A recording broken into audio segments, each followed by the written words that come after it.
I'm Pastor Ryan Romberg. I'm outside in God's wonderful creation on this somewhat cloudy day, and this is 3 for the Road. All right, so this week we covered Jesus' second prediction of his death that he told his disciples. In the first, Peter rebuked Jesus. In the second, the disciples are confused. We'll cover the third prediction this Sunday, but for this second one, what did we leave out? Well, to be honest, I think we covered most of the things in the passage. I'm sure there's little bits and pieces here and there, but the one thing that we definitely left out again was the Son of Man. If you haven't looked it up, please do. Now, I wanted to let you know that we will be talking about Son of Man after Easter.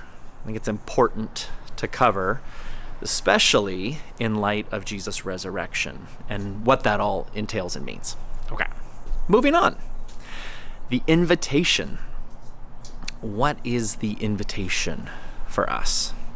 The invitation was pretty straightforward in what we said in the sermon, but I think the biggest thing is, what does it mean to be great? That is a huge question. And then, what does it mean to be great according to Jesus? We know that if you read through Scripture, you can see a lot of great people. At least we think they are great. One of the most difficult parts of reading the Bible is reading a story and asking the question, is this actually something I should do? Or is this something I should not do? The story of Solomon is a great example. The story of Solomon is one where he becomes king and he asks God for wisdom, and God says, that is awesome. I'm going to give you wisdom, and I'm going to give you everything you didn't even ask for. Wealth, power, all this stuff. I was like, oh, wow, that's really cool. But then as the story goes on, you start to see Solomon lose his mind and start to go down a path that is not something we ought to go down. But many people miss that because of the first part, when God says, hey, you did a great job, Solomon. And so people sometimes think, hey, he got it all together. He did it right. Maybe he had one little flaw here or there. And that's the big question. What does it mean to be great? And are we reading the Bible for that, or are we reading into the Bible our own definitions? So Jesus' definition, to be great, is the first must be last and servant of all. Do you agree with that?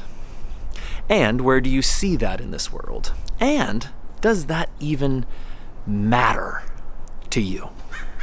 Or would you rather have a different definition of greatness? One that looks much more like the greatness of this world. Power, position, wealth, right? And all of that means that these people are great. That's the question. Does it even matter? And are you willing to stand before God on that, right? Especially in light of what Jesus says and how Jesus defines greatness.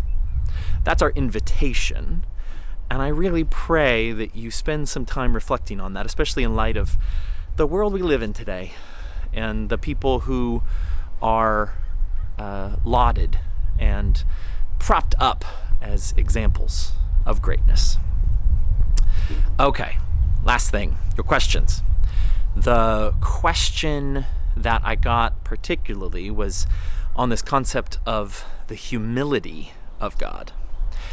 I was really grateful because after I preached that on Sunday, on Monday, I was listening to something that pointed out Psalm 113.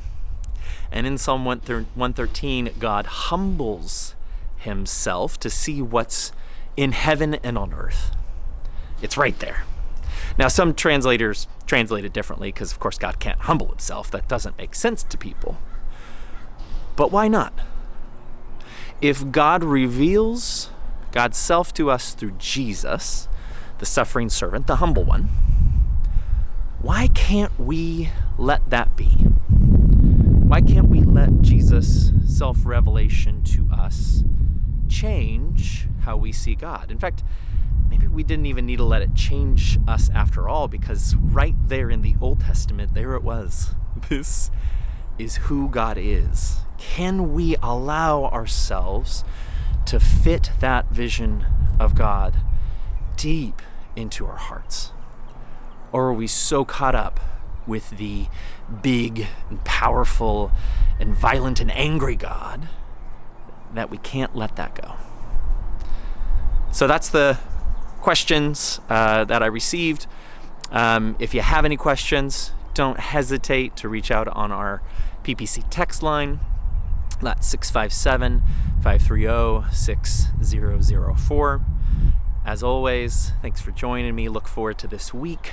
Jesus' last prediction of his death as he and the disciples head up to Jerusalem. Until that time, thanks for joining me on 3 for the Road.